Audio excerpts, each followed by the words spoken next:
Kebun yang menjadi hitam. Kisah ini disebutkan di Al-Quran, Surat Al-Qalam, ayat 17 hingga ayat 32. Dalam kisah ini, Allah memberikan pelajaran bagaimana akibatnya jika seseorang berniat buruk, tidak mau menolong, tidak ingin berbuat kebaikan, padahal dia diberi kemampuan.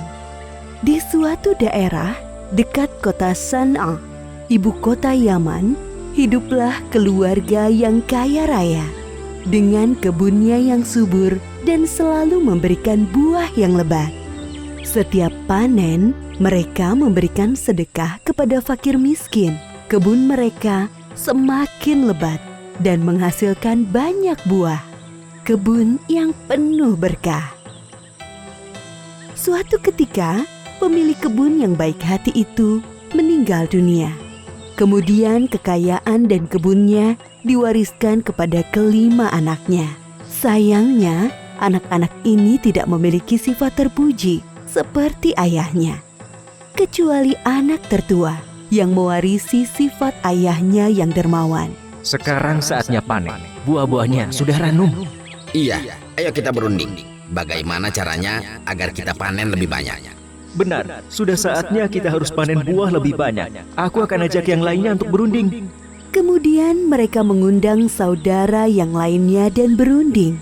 Supaya panen kita lebih banyak, kita tidak perlu memberi ke fakir miskin. Semuanya untuk kita saja. Iya, aku setuju. Kita bagi sendiri saja. Orang-orang miskin itu kan sudah dapat banyak ketika ayah kita masih hidup.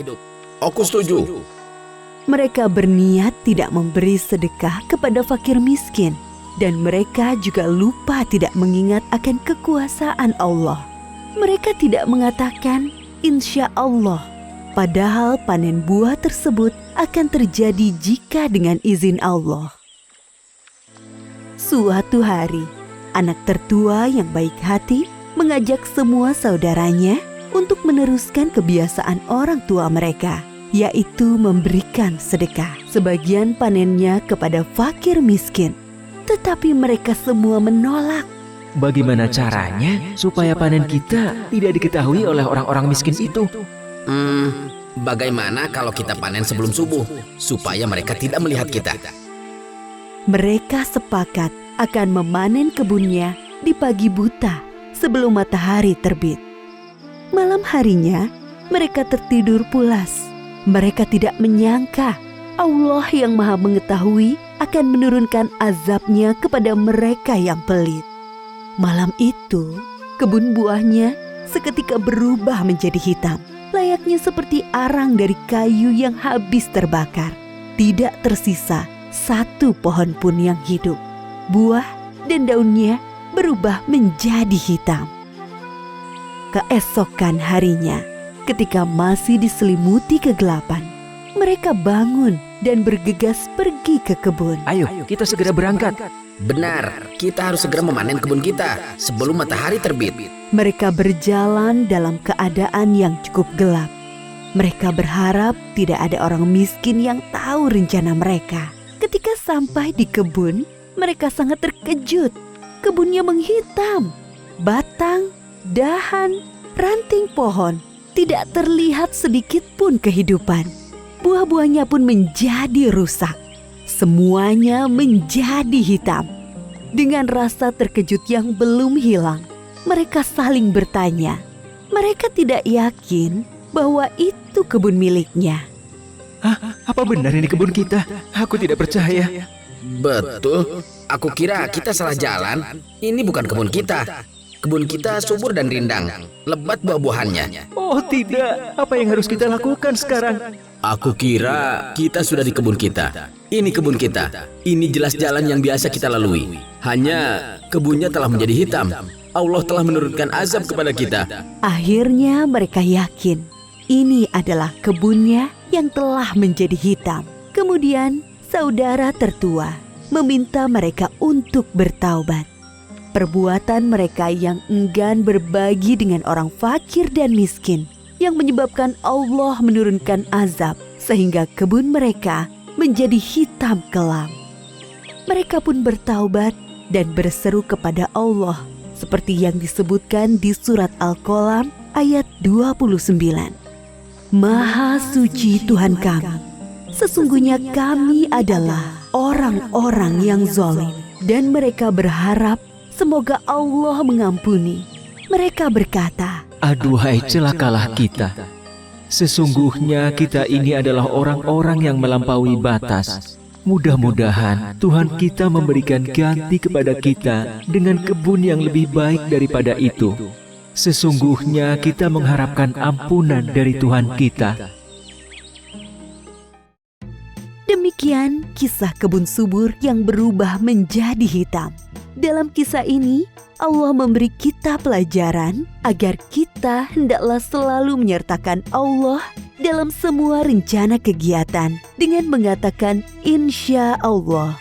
Dengan demikian, semoga kita terhindar dari bisikan syaitan yang bisa menimbulkan rencana buruk, seperti tidak mau sedekah, tidak ingin menolong orang lain walaupun ada kemampuan. Wallahu a'lam. Kisah pemilik dua kebun yang sombong.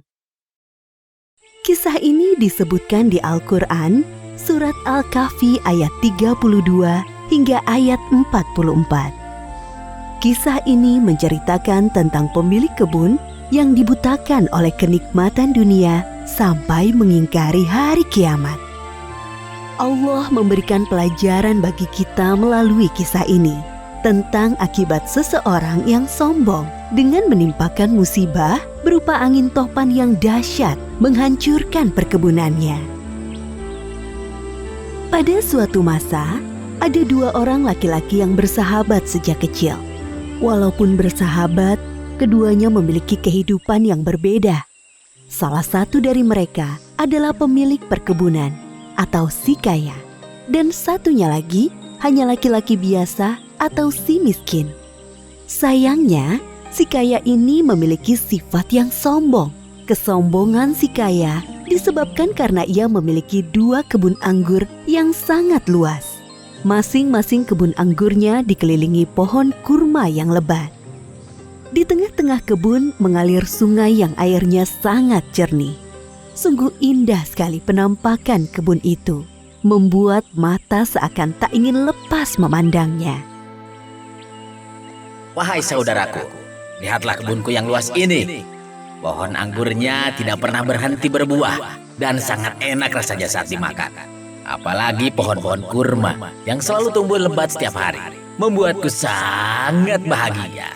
Benar saudaraku, kebunmu sangat luas dan setiap panen hasilnya selalu melimpah. Aku sangat yakin kebunku tidak akan pernah berhenti berbuah. Sekarang aku benar-benar telah menjadi orang yang paling kaya. Tapi ingat wahai saudaraku, semua ini hanyalah pemberian dari Allah. Jangan sampai kau menjadi sombong dan lupa untuk bersyukur kepadanya, Sang Maha Pemberi Rizki. Si kaya seolah-olah tidak mendengarkan nasihat dari sahabatnya. Ia lebih fokus memperhatikan perkebunannya dengan perasaan sombong dan bahagia. Keesokan harinya, si kaya pergi ke rumahnya dan melihat harta yang dikumpulkan dari penjualan hasil kebun. Ia pun berniat untuk mengumpulkan harta lebih banyak lagi. Kalau setiap minggu hasil panenku selalu bagus, aku yakin pasti hartaku tidak akan habis sampai berpuluh-puluh tahun lamanya. Setiap hari kebun anggur si kaya selalu tumbuh dengan baik dan subur. Hal itulah yang menjadikannya semakin bertambah kaya. Tidak ada sedikit pun niat untuk menyedekahkan harta kepada orang yang membutuhkan. Seiring dengan bertambah harta, bertambah pula kesombongannya. Suatu ketika, si miskin datang berkunjung untuk menasehatinya dengan bahasa yang halus. Tetapi si kaya merespon dengan kata-kata yang menyakitinya. Aku tahu kau iri dengan kehidupanku. Hartaku lebih banyak daripada hartamu. Dan aku memiliki banyak anak buah yang membantuku. Sama sekali tidak wahai saudaraku. Walaupun hartaku lebih sedikit dan tidak memiliki anak buah sepertimu, aku hanya khawatir kepadamu kelak di akhirat. Aku kira hari kiamat tidak akan pernah terjadi. Seandainya aku mati suatu saat nanti, pasti Allah menempatkanku di tempat yang jauh lebih baik dari kehidupanku sekarang. Jadi, sekarang kau mengingkari adanya hari kiamat. Apakah kau juga mengingkari Tuhan yang telah menciptakanmu begitu sempurna? Benar-benar kau telah dibutakan oleh semua kemewahan dunia ini, saudaraku. Sudahlah, diam saja. Aku tidak akan mendengarkan nasihatmu lagi. Tidakkah kau lupa mengucap Masya Allah, la haula wa la quwata illa billah saat memasuki kebunmu? Ucapan itu adalah salah satu ungkapan syukur kepada Allah atas semua kenikmatan ini. Segeralah bertaubat kepada Allah sebelum semuanya terlambat. Si kaya tetap tidak mau mendengarkan nasihat si miskin. Ia mengusir si miskin karena merasa sahabatnya terlalu iri dengan semua harta yang dimilikinya.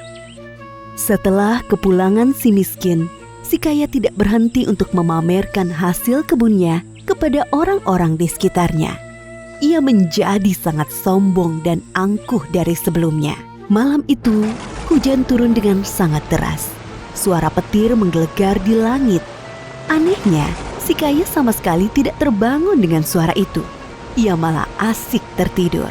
Seperti yang disebutkan dalam surat Al-Kahfi ayat 40. Dan Dia Allah mengirimkan petir dari langit ke kebunmu, sehingga kebun itu menjadi tanah yang licin. Keesokan harinya, si kaya bangun dari tidurnya dengan puing-puing rumah yang hancur dan hartanya lenyap tak bersisa. Kemudian ia teringat akan kebunnya dan bergegas pergi ke sana. Sampai di kebun, ia tidak mendapatkan apa-apa selain kebun yang hancur hampir rata dengan tanah. Si kaya mulai menyesali kesombongannya selama ini. Ya Allah, kenapa semua ini bisa terjadi? Sekiranya dari dulu aku tidak pernah mengingkari nikmat-Mu dan mendengarkan nasihat sahabatku, pasti Engkau tidak akan menimpakan musibah ini. Sungguh hamba menyesal atas apa yang telah hamba perbuat, ya Allah. Penyesalan itu sudah tidak berguna. Semuanya sudah terlambat. Seperti yang disebutkan dalam surat Al-Kahfi ayat 43. Dan tidak ada lagi baginya segolongan pun yang dapat menolongnya selain Allah, dan dia pun tidak dapat membela dirinya. Demikian akhir dari kisah pemilik kebun yang sombong. Beberapa hikmah dari kisah ini diantaranya, pertama, jangan lupa untuk mengucap Masya Allah, la haula wa la quwata illa billah. Tidak ada usaha, kekuatan, dan upaya selain dengan kehendak Allah, agar senantiasa bersyukur dan tidak sombong atas nikmat yang kita peroleh. Akibat dari sikap sombong ini dapat membuat kita lupa akan keimanan kita kepada Allah, seperti tidak mempercayai datangnya hari kiamat. Kedua, jangan berpura-pura tidak mendengar atau marah saat diberi nasihat yang baik. Bisa jadi nasihat itu merupakan teguran dari Allah melalui lisan orang lain. Ketiga, kehidupan di dunia ini hanya sementara. Jadi, jangan sampai kita dibutakan oleh kemewahan dunia. Padahal kehidupan akhirat yang kekal sudah menunggu kita. Wallahu a'lam bishawab. Kisah pemilik kambing dan pemilik kebun. Kisah ini disebutkan di Al-Quran, surat Al-Anbiya ayat 78 hingga 79. Peristiwa ini terjadi pada masa pemerintahan Nabi Daud alaihi salam. Dalam kisah ini diceritakan bahwa anak Nabi Daud, yaitu Sulaiman, membantu sang ayah dalam menyelesaikan persoalan antara pemilik kambing dan pemilik kebun. Sepeninggal Tolut, Nabi Daud diberi amanah untuk menggantikannya menjadi Raja Bani Israel. Allah Subhanahu wa Ta'ala mengangkat beliau menjadi nabi dan rasul. Selain itu, Allah juga memberikan beberapa mukjizat kepada Nabi Daud. Di antaranya, diturunkan kitab Zabur kepadanya. Beliau dapat melunakkan besi hanya dengan tangan kosong. Nabi Daud memiliki suara yang sangat merdu. Semua orang yang mendengarnya langsung jatuh hati kepadanya. Nabi Daud adalah seorang raja yang adil dan bijaksana. Semua rakyat hormat kepadanya. Jika ada persoalan yang tidak dapat diselesaikan oleh kaumnya, tak jarang mereka menemui Nabi Daud agar diberikan solusi. Pada suatu malam, segerombolan kambing merusak kebun anggur milik seorang petani. Keesokan harinya, si pemilik kambing mencari kemana perginya hewan peliharanya yang tak kunjung pulang. Ternyata didapati kambingnya di sebuah kebun anggur. Astagfirullahalazim.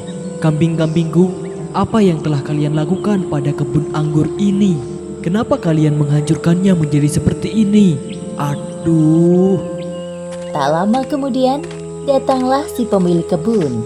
Ia terkejut melihat penampakan kebunnya yang hancur. Ya Allah, apa yang terjadi? Kebunku. Wahai Tuan, benarkah semua ini ulah kambing-kambingmu? Padahal hari ini aku berniat untuk melakukan panen. Maaf sekali Tuan, aku juga tidak menyangka kambing-kambingku akan memakan hasil panenmu. Biasanya mereka mencari makan di tempat lain. Si pemilik kambing merasa bersalah kepada pemilik kebun karena ulah kambing-kambingnya. Wahai Tuan pemilik kambing, aku akan memaafkanmu jika kau menyerahkan kambing-kambingmu sebagai ganti rugi atas kerusakan kebunku. Maaf Tuan, tapi kurasa ini sedikit tidak adil bagiku. Bagaimana jika kita meminta pendapat dari raja? Aku yakin beliau bisa berlaku adil dalam penyelesaian persoalan ini. Baiklah, aku setuju. Kemudian keduanya berangkat menuju istana Nabi Daud. Tampak di sana Nabi Daud dan Sulaiman sedang bercengkrama. Saat itu Sulaiman masih sangat muda dan belum diangkat menjadi nabi oleh Allah. Wahai kaumku, apa gerangan yang membuat kalian datang ke istana sepagi ini? Wahai Raja, tepatnya tadi malam, kambing-kambing milik Tuan ini telah merusak kebun anggur milikku. Tidak hanya itu, kambing-kambing milik Tuan ini juga memakan buahnya. Akibatnya, warga kami gagal panen hari ini. Benarkah yang dikatakan tuan pemilik kebun itu, wahai tuan pemilik kambing? Benar, wahai Raja. Ini kali pertama terjadi. Biasanya kambing-kambing itu tidak pernah mencari makan di kebun orang. Saya telah meminta ganti rugi kepada Tuan ini, namun dia merasa keberatan. Akhirnya kami memutuskan untuk menemui Anda. Kami yakin Anda dapat berlaku adil dalam menyikapi persoalan ini, wahai Raja. Nabi Daud mendengarkan penjelasan dari kedua orang ini dengan seksama. Begitu juga dengan Sulaiman yang menyimak percakapan mereka sedari tadi. Setelah aku mendengarkan penjelasan kalian, aku memutuskan bahwa tuan pemilik kambing harus menyerahkan kambing-kambingnya sebagai ganti atas kerusakan kebun dan hasil panen milik tuan ini. Benar kan? Apa kataku tadi? Mendengar keputusan dari Nabi Daud, si pemilik kambing sangat sedih. Ya Allah, aku tidak ingin kehilangan kambing-kambingku. Hartaku hanya kambing-kambing itu. Wahai ayah, bolehkah aku berpendapat mengenai persoalan ini? Silahkan wahai Sulaiman, katakan pendapatmu. Menurutku, bagaimana jika tuan pemilik kambing ini mengganti tanaman yang rusak dengan tanaman yang baru sampai hasil panen berikutnya? Jadi, kambing-kambing milik tuan ini hanya diserahkan sementara ke tuan pemilik kebun. Nah, sembari menunggu, tuan pemilik kebun diperbolehkan untuk mengambil manfaat dari kambing-kambing milik tuan ini, seperti susu dan bulunya. Semua orang mendengarkan penjelasan Sulaiman dengan cermat. Nabi Daud tersenyum melihat kebijaksanaan anaknya. Beliau pun setuju dengan usulan Sulaiman. Ya, aku setuju dengan usul itu. Engkau sungguh cerdas dan bijaksana, wahai Sulaiman. Seperti yang disebutkan dalam Al-Quran, Surat Al-Anbiya ayat 78 hingga 79. Dan ingatlah kisah Nabi Daud dan Sulaiman ketika keduanya memberikan keputusan mengenai ladang, karena ladang itu dirusak oleh kambing-kambing milik kaumnya. dan kami menyaksikan keputusan yang diberikan oleh mereka itu. Maka kami memberikan kepada Sulaiman tentang hukum yang lebih tepat, dan kepada masing-masing kami berikan hikmah dan ilmu. Terima kasih wahai ayah. Sesungguhnya semua ilmu yang aku miliki adalah karunia dari Allah. Subhanallah, Maha suci Allah. Jadi, seperti yang kalian dengar dari Sulaiman barusan keputusanku. Bagaimana tuan-tuan? Apakah kalian dapat menerimanya? Iya, saya menerimanya. Wahai Raja, Alhamdulillah. Terima kasih wahai Raja dan Sulaiman. Demikianlah akhir kisah pemilik kambing dan pemilik kebun pada zaman Nabi Daud. Pelajaran yang dapat kita ambil dari kisah ini diantaranya: pertama, hendaknya kita membiasakan diri untuk bersikap adil dalam menyikapi persoalan kehidupan, sehingga tidak ada salah satu pihak yang merasa dirugikan. Kedua, jangan mudah berbangga diri atas kelebihan ilmu yang dimiliki, seperti sikap Sulaiman yang selalu mengingat Allah, karena sesungguhnya semua ilmu yang kita miliki atas izin dari Allah, bukan murni usaha kita sendiri. Wallahu a'lam bishawab.